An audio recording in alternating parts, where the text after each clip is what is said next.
Hi, and welcome back to Mountain Craft Appalachia. I'm Jim Taylor. Thanks for coming back and checking out our videos. Today we're going to go over oil lamps, or some of us call them hurricane lamps or hurricane lamps. Some people know how to use them and use them well because you use them a lot. Some people just collect them and decorate with them, and some people don't know anything about them at all. So this video is for a little bit of everybody.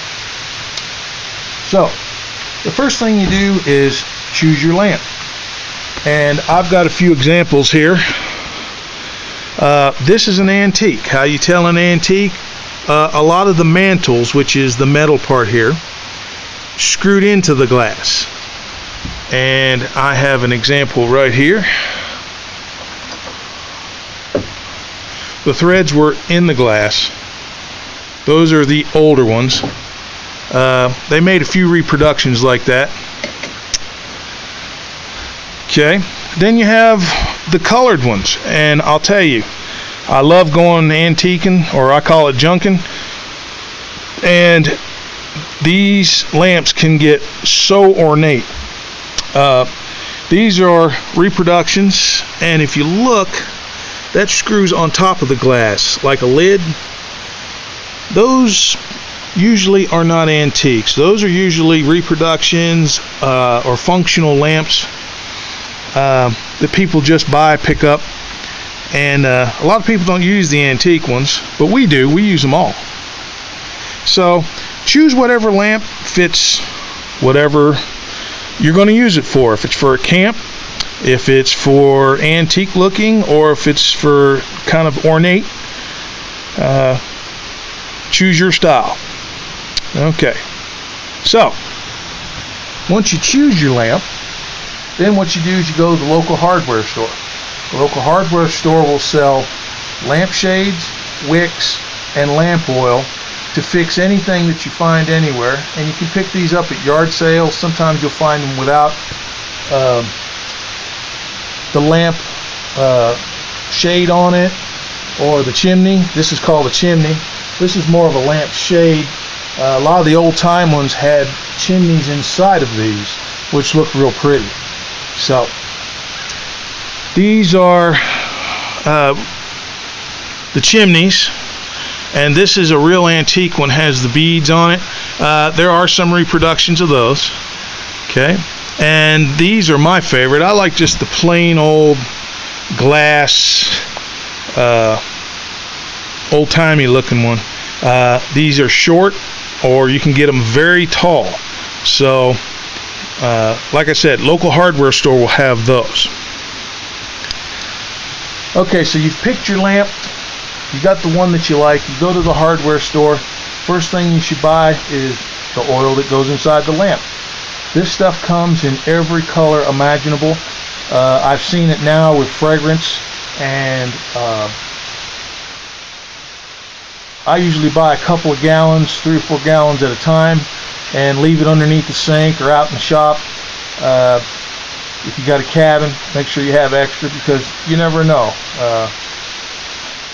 But this stuff lasts for a long time.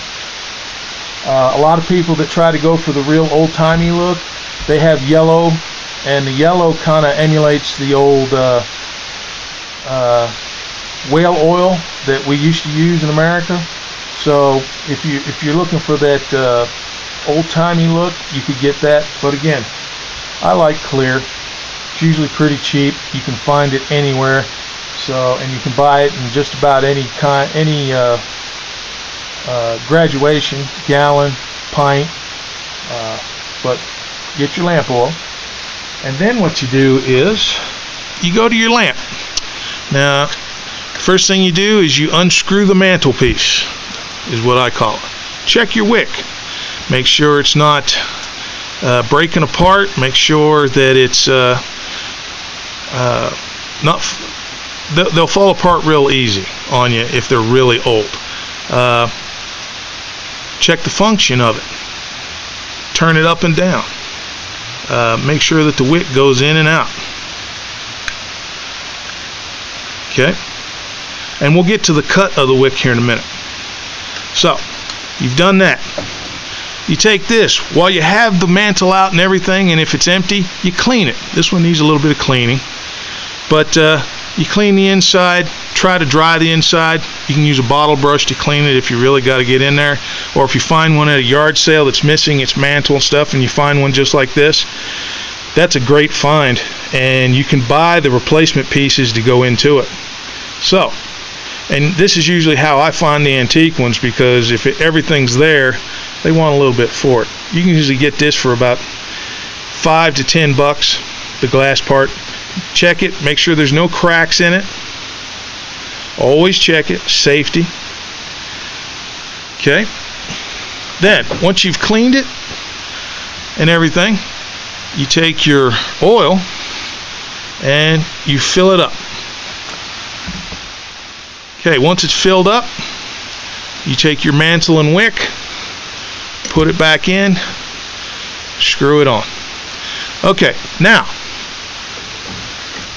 your wick. Oh, sorry there. Okay. Alright, that's screwed back on. Okay, your wick.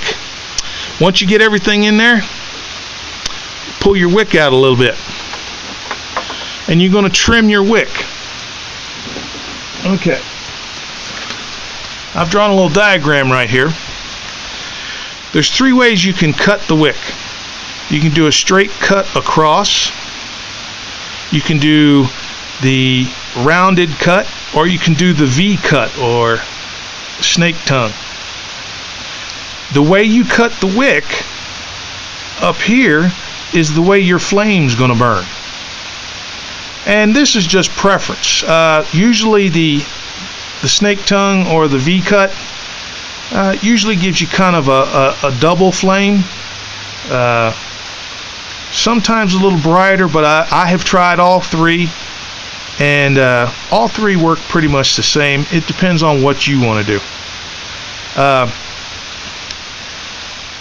So, pick the way you want to trim your wick. Then go back up here. And this, we usually do a round cut. Trim the wick. Trim, trim, trim. Okay. Once you've done that, it's ready to go. Now all you got to do is get your chimney and place it on top. Now, always make sure, you can't see this, this chimney's been burnt. I used it in the video. It's a little dusty too. So you see how dull that is? That dullness right there will affect the brightness of the lamp. Okay?